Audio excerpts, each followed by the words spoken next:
Bugun biz futbol olamidagi o'z odatlariga qattiq bog'lanib qolgan 10 ta o'yinchi haqida gaplashamiz. Ishonavering, ro'yxatning birinchi pog'onasiga yetib kelganimizda hayratdan og'zingiz ochilib qolishi aniq. Aytgancha, kichik bir insight. Ushbu ro'yxatda bir o'yinchi 2 marta paydo bo'ladi. Ha, adashmadingiz. U kimligini tez orada bilib olasiz. Ro'yxatimizni kofeinga bo'lgan kuchli bog'liqlikdan boshlaymiz. Muhammad Saloh jahon futbolidagi eng tartibli va intizomli atletlardan biri hisoblanadi. Unda spirtli ichimliklar yo'q. Ovqatlanish ratsioni grammigacha hisoblangan. Uyqu rejimi esa ko'pchilik uchun ushalmas orzu. U shunchaki mashina, lekin bitta narsani unutmaslik kerak. Har qanday mashinaga ham yonilg'i kerak. Misr qiroliga yaqin bo'lgan bir qancha manbalarning ta'kidlashicha, uning kundalik kofe rituali bu muhokama qilinmaydigan o'zgarmas qoidadir. Salohning qahvaga bo'lgan muhabbati shunchalik afsonaviylashib ketganki, u Liverpool mashg'ulot bazasini deyarli yuqori darajadagi kafelardan biriga aylantirib yuborgan. U jamoaning kofe madaniyati bo'yicha norasmiy yetakchisi hisoblanadi. Uni ko'pincha mashg'ulot markazidagi maxsus kofe barda uchratish mumkin. Uning doimiy tanlovi Classic Espresso Macchiato. Qiziqarli jihati shundaki, Saloh bu kofe tanaffuslardan jamoani birlashtirish yo'lida ham foydalanadi. U hatto kofe bar hududida telefondan foydalanmaslik qoidasini joriy qilgan. Maqsad, o'yinchilar ijtimoiy tarmoqlarga termulib o'tirmasdan, bir-biri bilan jonli muloqot qilsin va jamoaviy ruhni shakllantirsin. Tashqaridan qaraganda zararsizdek ko'rinadigan, lekin biroz chuqurroq o'ylasangiz, kishini hayratga soladigan odatlar haqida gap ketganda, albatta saqich chaynash mavzusiga to'xtalishimiz kerak. Carlo Ancelotti ushbu sportning har bir cho'qqisini zabt etgan murabbiy, lekin uning butun faoliyati davomida maydon chetidagi harakatlarini kuzatgan bo'lsangiz, nima demoqchiligimni darrov tushundingiz.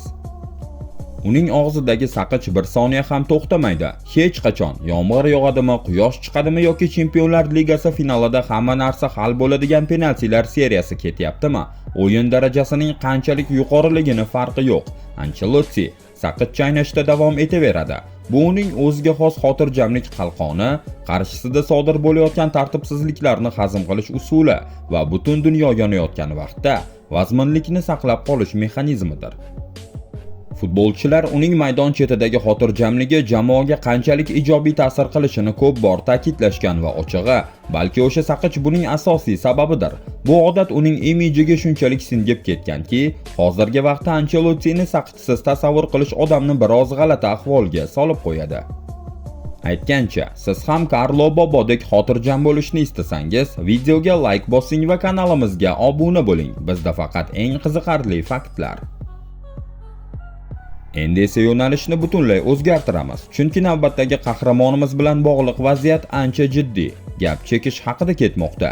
Wojciech Szczesny kashanda ekanligini hech qachon yashirmagan va bundan umuman uyalmasligini ochiqchasiga aytgan.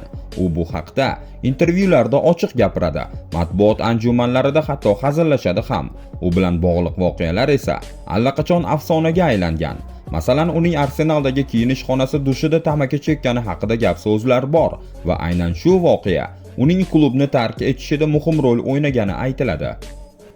Bir o'ylab ko'ringa, yuqori saviyadagi professional sportchi o'z rizqini o'pkasining holati, reaksiyasi va jismoniy tayyorgarligi orqali topadigan inson faol kashanda bo'la turib, eng yuqori darajada raqobatlashmoqda.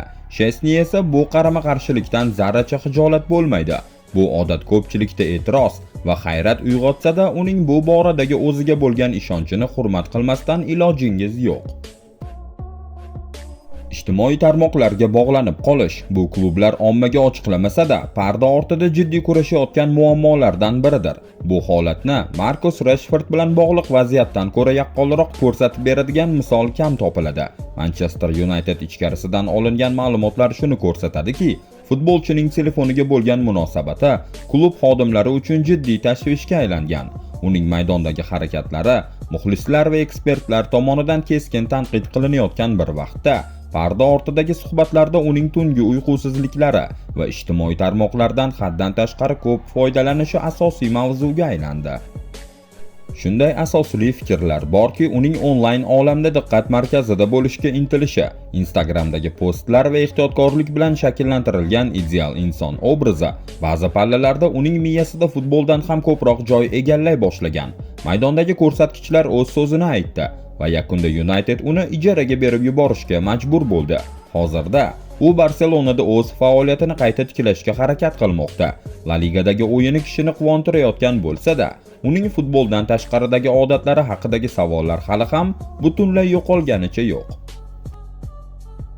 Navbatdagi mavzu bu futbol olami yillar davomida kurashib kelayotgan quvnoq gaz muammosi. Dele Alli bir vaqtlar nafaqat Angliyaning, balki butun Yevropaning eng hayajonli va yorqin yarim himoyachilaridan biri edi. Tottenham uni ardoqlar, butun Angliya unga ishonar edi.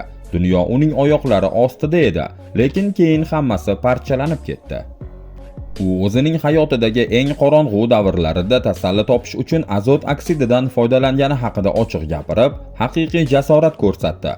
U o'sha samimiy va og'riqli intervyularida futbolga kelishidan ancha oldin orttirgan jarohatlari va bu moddalar uning uchun ichki og'riqlarni o'chirish usuli bo'lganini so'zlab berdi. Bu yuraklarni o'rtaydigan voqea, lekin ayni paytda juda muhim. Chunki u bizga ushbu yulduzlar tashqi yaltiroq hayoti ostida aslida qanchalik og'ir yukni ko'tarib yurishganini ko'rsatib beradi. Navbatdagi mavzu fosh bo'lganida butun futbol olami larzaga keldi. Bu qimor va pul tikish muammosi. Ivan Toney futbol assotsiatsiyasining pul tikish qoidalarini naqd 232 marta buzganlikda aybdor deb topildi va 8 oyga barcha futbol faoliyatidan chetlatildi. 232 marta. Bu raqamni bir tasavvur qiling. Bu shunchaki zerikkandan, hafta oxirida tavakkaliga pul tikish emas. Bu insonni o'z domiga tortib ketgan chuqur va ashaddiy bog'liqlik bo'lib, tashqaridagilar payqaguniga qadar ancha ildiz otib ulgurgan edi. Bu voqeani yanada hayratlanarli qilgan jihat vaqt tanlanishidir. Hammasi oshkor bo'lganida Toni o'z faoliyatining eng yuqori cho'qqisida edi.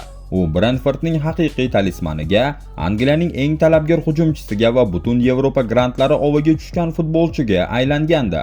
Ushbu diskvalifikatsiya uning faoliyatidagi eng oltin davr bo'lishi kerak bo'lgan 8 oyni hayotidan yulib oldi. Keyinchalik u Saudiya Arabistonining Al-Ahli klubiga katta mablag' evaziga transfer qilindi. Tan olish kerak, u yerda Toni o'zining haqiqiy killerligini namoyish etib, dahshatli tezlikda gollar urmoqda. U qimor muammosini tan olib, unga qarshi kurashgani haqida ham gapirib o'tdi. Buning uchun unga faqat tasanno deyish mumkin. Bir xavfli odatdan boshqasiga o'tamiz. Keling, endi tezlik haqida gaplashamiz. Maydondagi tezlik bu ilohiy ne'mat, ammo katta yo'ldagi tezlik bu butunlay boshqa narsa. Wesley Fofana 1 yil ichida 10 marotaba haydovchilik qoidalarini buzgani va haydovchilik guvohnomasidagi jarima ballari 50 taga yetgani uchun doimiy qoida buzar degan nom chiqardi. Uning qonun bilan bog'liq muammolari eng yuqori nuqtaga yetganida u yo'l chetidagi xavfsizlik yo'lagida yuqori tezlikda yurgani uchun xavfli haydashda ayblandi. Video registratorga tushib qolgan bu voqea unga 300 soatlik jamoat ishlarini tuhfa etdi. Rolls-Royce'da tezlikni oshirishdan tortib Lamborghini'da mashhur aktyor Zin Gafni bilan to'qnashuvgacha Fofananing bu jilovlanmas xatti-harakatlari sudyalarni uni 2027-yilning mayigacha haydovchilik huquqidan mahrum qilishga majbur etdi. Navbatdagi qahramonimiz haqida gaplashmaslikning aslo iloji yo'q. Bu Neymar. To'g'risini aytsam, Neymar uchun ro'yxatimizdan birdaniga 2 o'rin ajratishimizga to'g'ri keldi. Chunki bu inson qanaqasiga bo'lsa ham ro'yxatimizga bir emas 2 marta kirishga muvaffaq bo'ldi. Birinchisi uyqu. Neymar o'zining dam olishga bo'lgan o'ta kuchli muhabbati bilan deyarli afsonaviy obro' orttirgan, lekin bu sport shifokorlari tavsiya qiladigan tartibli va rejaviy tiklanish emas. Uning butun faoliyati davomida jamoadoshlari, murabbiylari va turli manbalardan olingan ma'lumotlarga ko'ra, u mashg'ulotlarga doim kechikib keladigan, tartibsiz rejimda yashaydigan va odatdagi vaqtlarda uyg'onish deyarli imkonsiz bo'lgan o'yinchi sifatida tasvirlanadi. Uning Paris Saint-Germaindagi faoliyatidan ma'lumki, mashg'ulotlar jarayoni ba'zan aynan uning vaqtni belgilashdagi muammolari sabab buzilgan. Klub xodimlari uni ertalablari o'rnidan turg'izish uchun rosa ter to'kishgani haqida gap so'zlar bor. Faoliyatining ma'lum davrlarida Messi va Ronaldo bilan bir qatorda tilga olingan. Shunday iqtidor sohibi bo'lgan o'yinchi uchun bunday holat professionalizm borasida jiddiy savollarni keltirib chiqaradi. Lekin gap shundaki, Uyqu bu shunchaki bir qatlam xolos. Chunki tartibsiz rejim va uyqudan tashqari bu voqealar ortida yanada kattaroq muammo – alkogol yashiringan. Uning Saudiya Arabistonidagi qiyin davrida tarqalgan xabarlarga ko'ra, Neymarning ijtimoiy hayot tarzi shunday darajaga yetganki, bu uning jismoniy holatiga ham, o'yinlarda ishtirok etish imkoniyatiga ham sezilarli ta'sir o'tkaza boshlagan. U jarohati sabab maydondan tashqarida bo'lgan vaqtda ichimlik ichish uning kundalik odatiga aylanib qolgani haqida gaplar bolaladi. Bir vaqtlar butun millatning jahon chempionligi haqidagi orzularini yelkasida ko'tarib yurgan o'yinchi uchun bu holatni qabul qilish haqiqatdan ham og'ir. Uning organizmi muntazam ravishda pand berar, savollar esa tobora ko'payib borardi.